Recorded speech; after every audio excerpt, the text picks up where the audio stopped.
Hello, আমি মিষ্টু। চলে আসলাম আবার একটা নতুন ব্লগ নিয়ে। আর আমার ব্লগে তোমাদের অনেক ওয়েলকাম। যেদিন আমি ভিডিওটা করেছিলাম সেদিন তো কালী পুজো ছিল, তোমরা তো দেখেই বুঝতে পারছো। আর আমার ছেলের এত জেদ যে পাহাড় বানিয়ে দিতেই হবে, তাই আমি আমার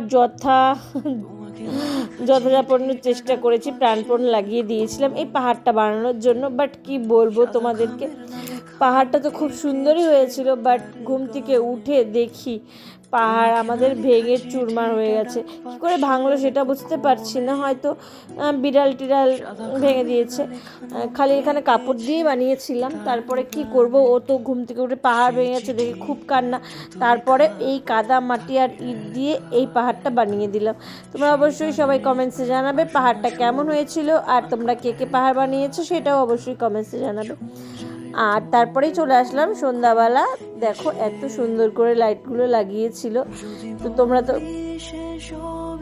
অবশ্যই সবাই বলবে যে বাড়িটা আমাদের কেমন লাগছে। শুধু বাড়িটা না, আমাদের পুরো পাড়াটাকেই তোমাদেরকে দেখাচ্ছি। দিওয়ালি উপলক্ষে এত সুন্দর করে সাজানো হয়েছিল, মনটা যেন দেখে ভরে যাচ্ছিল, এত সুন্দর লাগছিল। আবার যে কবে আসবে সেই দিওয়ালিটা। তো চলো ভিডিওটা এখানেই শেষ করছি। ভালো লাগলে একটা লাইক, কমেন্ট আর একটা শেয়ার করতে ভুললো না। টাটা, দেখা হবে নেক্সট ব্লগে।